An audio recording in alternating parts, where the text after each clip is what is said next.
ये कहानी है 1938 की।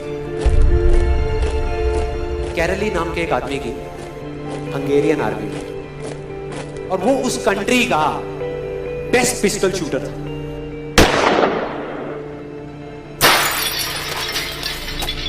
जितनी भी नेशनल चैंपियनशिप्स हुई थी उस कंट्री में, उसको वो जीत चुका था। और सबको ऑलमोस्ट कंफर्म था कि 1940s में जो ओलंपिक्स होने वाले हैं उसमें गोल्ड मेडल केरली को ही मिलेगा। और उसने सालों से ट्रेनिंग करी थी। उसका एक ही सपना था, एक ही फोकस था कि मुझे अपने इस हाथ को दुनिया का बेस्ट शूटिंग हैंड बनाना है, बेस्ट बनाना है, बेस्ट बनाना है। और वो कामयाब हो गया, उसने बना लिया बेस्ट शूटिंग हैंड। सिर्फ 2 साल का फर्क था। 1938 में एक आर्मी का ट्रेनिंग कैंप चल रहा था। क्योंकि वो आर्मी में था तो एक एक्सीडेंट हो गया। उसके उसी हाथ में जिससे उसने गोल्ड मेडल जीतना था, उसमें एक हैंड ग्रेनेड फट गया और वो हाथ चला गया। जो उसका सपना था, जो फोकस था, सब खत्म।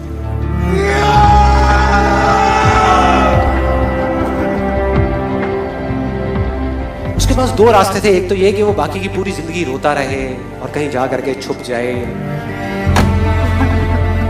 या अपना जो गोल था जिस पे उसने फोकस किया हुआ था उसको पकड़ करके रखे।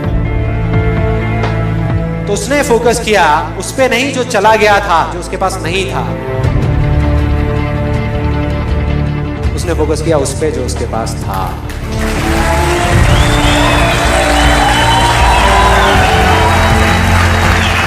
जो उसके पास था, और क्या था उसके पास में? एक लेफ्ट हैंड, एक ऐसा हाथ जिससे वो लिख तक नहीं सकता था। 1 महीने तक उसका हॉस्पिटल में इलाज चला इस हाथ के लिए, और सही 1 महीने बाद अपनी ट्रेनिंग शुरू करती इस हाथ के लिए।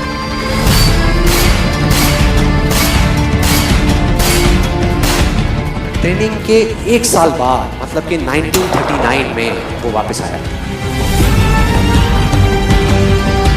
नेशनल चैंपियनशिप्स हो रही थी वहीं पे हंगरी में, और बाकी भी बहुत सारे पिस्टल शूटर्स थे वहां पे।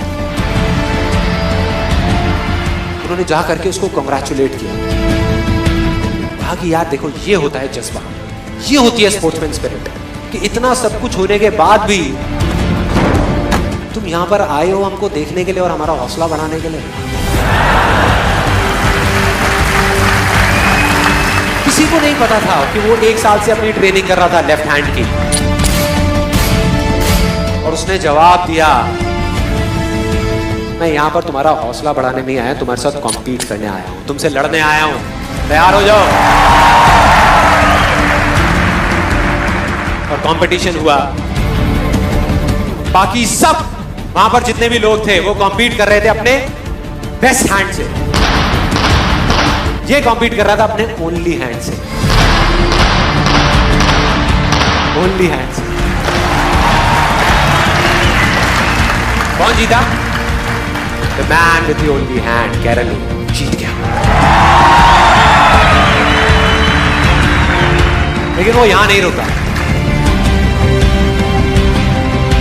उसका गोल क्लियर था कि मुझे इस हाथ को इस कंट्री का नहीं, इस पूरी दुनिया का बेस्ट शूटिंग हैंड बनाना है। उसने अपना सारा फोकस उठा करके डाला 1940 पे, जब ओलंपिक्स होने वाले थे। लेकिन 1940s के ओलंपिक्स कैंसिल हो गए वर्ल्ड वॉर की वजह से।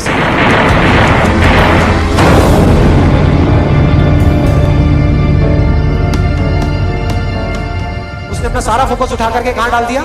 1944 में जो ओलंपिक्स होने वाले थे उसके ऊपर। और 1944 में जो ओलंपिक्स होने वाले थे वो भी कैंसिल हो गए वर्ल्ड वॉर की वजह से। फिर से कैंसिल।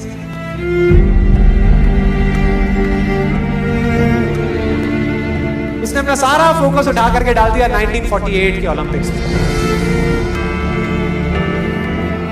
1938 में उसकी एज थी 28 साल। 1948 में उसकी एज हो चुकी थी 38 इयर्स। और जो यंगर जो प्लेयर्स आते हैं निकल करके, उनसे कॉम्पीट करना मुश्किल होता चला जाता है। लेकिन मुश्किल नाम का ये वर्ड था ही नहीं उसकी डिक्शनरी में। वो गया, पूरे वर्ल्ड के बेस्ट शूटर्स आए हुए थे जो अपने बेस्ट हैंड से कॉम्पीट कर रहे थे, और ये अपने ओनली हैंड से कॉम्पीट कर रहा था। और कौन जीता? The man with the only hand.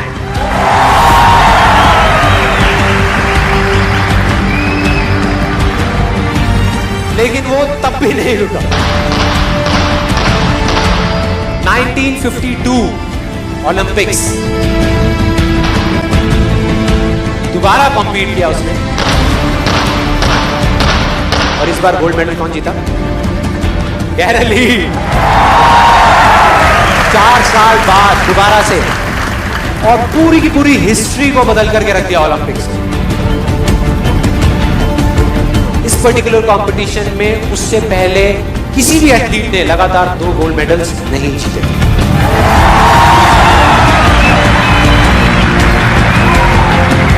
अब किसी भी लूजर के पास चले जाओ, उसके पास लिस्ट होगी बहानों की कि मैं इस वजह से फेल हुआ अपनी लाइफ में, इस वजह से मैं कुछ नहीं कर पाया। बहुत लंबी लिस्ट है। और दूसरी तरफ विनर के पास चले जाओ, उसके पास में 1000 वजह होगी वो ना करने की जो वो करना चाहता है, सिर्फ एक वजह होगी वो करने की जो वो करना चाहता है, और वो कर जाएगा।